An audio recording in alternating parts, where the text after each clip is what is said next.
देश के 9 राज्यों की 12 राज्यसभा सीटों पर नामांकन का बुधवार को अंतिम दिन है। बीजेपी ने मंगलवार को राज्यसभा के 9 सीटों पर अपने उम्मीदवारों के नाम का ऐलान कर दिया है।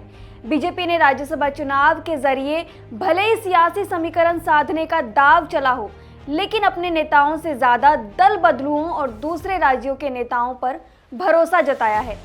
बिहार, राजस्थान और हरियाणा में राज्यसभा की उम्मीदवारी आस लगाए बैठे नेताओं को बीजेपी ने जोर का झटका दिया है और उनकी जगह पर दूसरे दलों से आए नेताओं को कैंडिडेट बनाया गया है।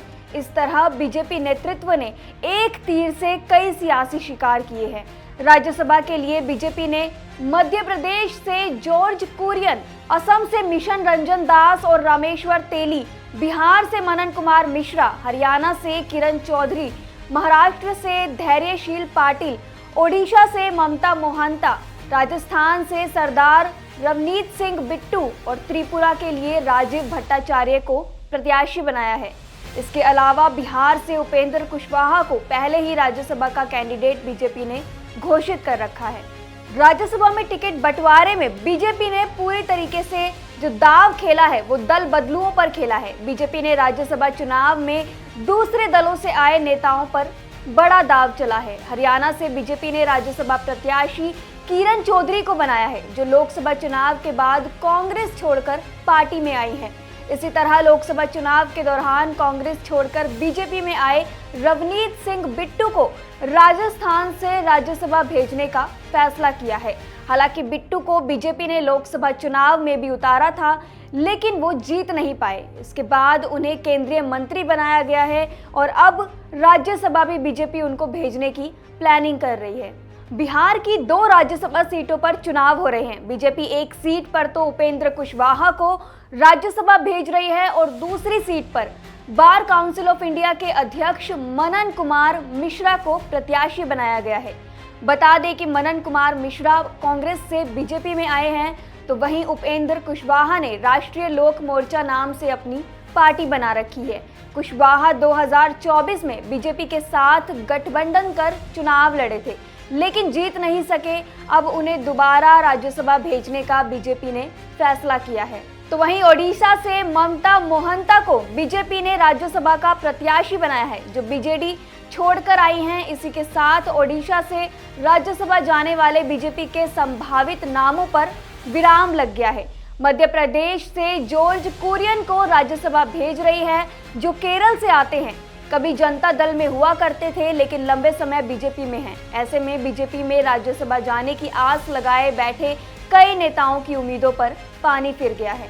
इस टिकट बंटवारे से बीजेपी के कई नेताओं की उम्मीदें टूट गई हैं। लोकसभा चुनाव में शिकस्त खाने वाले कई नेता राज्यसभा सदस्य बनने की जुगत में थे, लेकिन पार्टी ने दूसरे दलों से आए कई नेताओं को प्रत्याशी बनाकर उनकी उम्मीदों पर पानी फेर दिया। मध्य प्रदेश की राज्यसभा सीट ज्योतिरादित्य सिंधिया के इस्तीफा देने से खाली हुई। गुना लोकसभा सीट से सांसद चुने जाने के बाद सिंधिया ने राज्यसभा सीट को छोड़ दिया था। इसके बाद गुना के पूर्व सांसद केपी यादव से लेकर नरोत्तम मिश्रा और जयभान सिंह पवैया के राज्यसभा जाने की चर्चाएं थी, लेकिन बीजेपी ने कुरियन के नाम के ऐलान के बाद सभी दावेदारों की हसरत अधूरी रख दी है। बीजेपी ने कुरियन के जरिए केरल के समीकरण को साधने का दांव चला है। कुरियन ईसाई समुदाय से आते हैं। माना जा रहा है कि बीजेपी केरल की वायनाड लोकसभा सीट पर आने वाले उपचुनाव को साधने का दांव चल रही है। दरअसल एमपी में स्थानीय दावेदारों में से किसी भी नाम पर सहमति नहीं बन पा रही थी। किसी के नाम पर नेता नाराजगी जता रहे थे, तो किसी के नाम पर कार्यकर्ता। किसी को उतारने से जातीय गणित बिगड़ने के तर्क दिए जा रहे थे, तो किसी के आने से अंतरकला की आशंकाएं जताई जा रही थी। इन सबको देखते हुए बीजेपी ने मध्य प्रदेश में स्थानीय चेहरे की बजाय केरल से आने वाले जॉर्ज कुरियन को मैदान में उतार दिया है। बिहार से राज्यसभा जाने की फिराक में पूर्व केंद्रीय मंत्री आरके सिंह और ऋतुराज सिन्हा थे। आरके सिंह 2024 में आरा लोकसभा सीट से चुनाव हार गए थे, जिसके बाद से ही राज्यसभा जाने की जुगत में लगे थे। बीजेपी ने मनन कुमार मिश्रा और उपेंद्र कुशवाहा के नाम पर मोहर लगाकर उनकी उम्मीदों पर पानी फेर दिया था। लोकसभा चुनाव हारने के बाद बीजेपी नेताओं पर उपेंद्र कुशवाहा के साथ विश्वासघात का आरोप लग रहा था। ऐसे में उन्हें राज्यसभा भेजकर बीजेपी नेताओं पर लगे दाग को भी मिटाने की कोशिश की जा रही है। उपेंद्र कुशवाहा कोहिरी जाति से आते हैं और सूबे की सियासत में नीतीश कुमार के साथ लवकुश को मजबूती देने वाले नेता भी माने जाते हैं। आम चुनाव में काराकाट सीट से बिहार बीजेपी में कार्यकारिणी सदस्य रहे पवन सिंह की उम्मीदवारी से कोइरी समाज में नाराजगी की भी चर्चा है, तो दूसरी तरफ मनन मिश्रा के नाम पर मोहर लगाकर सियासी संदेश दिया गया है। बीजेपी ने बिहार में अगले साल होने वाले विधानसभा चुनाव को देखते हुए राज्यसभा का भी दांव चला है, जिसके जरिए स्वर्ण और ओबीसी वोट को साधने का गणित यहां पर माना जा रहा है। सुप्रीम कोर्ट के वकील मनन ब्राह्मण चेहरा हैं और सूबे के गोपालगंज से नाता रखते हैं। तो वहीं राजस्थान से राज्यसभा के लिए बीजेपी ने रवनीत सिंह बिट्टू को भेजा है, जबकि पहले सतीश पूनिया, अरुण चतुर्वेदी और राजेंद्र सिंह राठौड़ के उच्च सदन जाने की अटकलें लगाई जा रही थी। रवनीत बिट्टू के नाम पर मोहर लगने के बाद बीजेपी के सारे दिग्गजों की उम्मीदों पर राज्यसभा जाने के कयासों पर विराम लग गया है। बीजेपी ने बिट्टू को भेजकर पंजाब में सिख वोटों को साधने का दांव चला है। दरअसल पंजाब की सीमा से सटे राजस्थान के श्री गंगानगर और आसपास के इलाकों में सिख समाज का अच्छा प्रभाव है। इसी के चलते यहां पर बिट्टू को बीजेपी ने टिकट दिया है। तो वहीं हरियाणा में बीजेपी ने विधानसभा में जाट वोटों के समीकरण को देखते हुए किरण चौधरी को राज्यसभा का प्रत्याशी बनाया है। किरण चौधरी पूर्व सीएम बंसीलाल की बहू हैं और जाट समुदाय से आती है। ये सीट कांग्रेस के सांसद दीपेंद्र सिंह हुड्डा के लोकसभा सदस्य चुने जाने के चलते खाली हुई है। पहले पूर्व सीएम भजन लाल के बेटे कुलदीप बिश्नोई के नाम की भी चर्चा थी। कुलदीप बिश्नोई नॉन जाट नेता माने जाते हैं।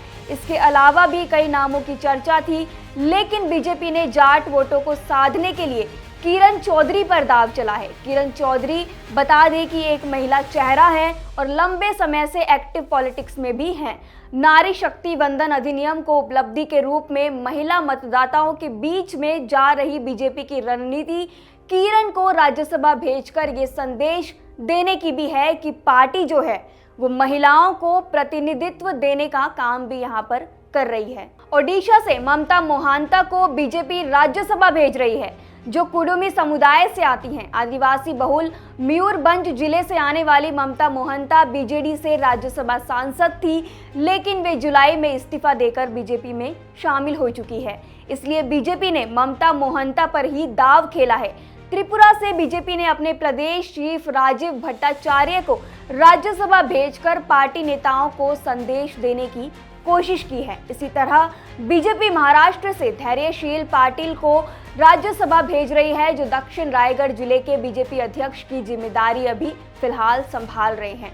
महाराष्ट्र में विधानसभा चुनाव होने वाले हैं, जिसके चलते बीजेपी ने पार्टी नेताओं को सियासी संदेश देने के लिए यहां पर एक बड़ा दांव खेला है। हालांकि आपको बीजेपी के सीट बंटवारे का ये फॉर्मूला, ये सियासी समीकरण और जातिगत समीकरण को देखकर क्या कहना है, इस पूरे मसले पर आपकी क्या राय है? आपको क्या लगता है कि इन नामों को आगे राज्यसभा भेजना चाहिए था? हमें अपनी राय कमेंट सेक्शन में ज़रूर बताएं। शुक्रिया।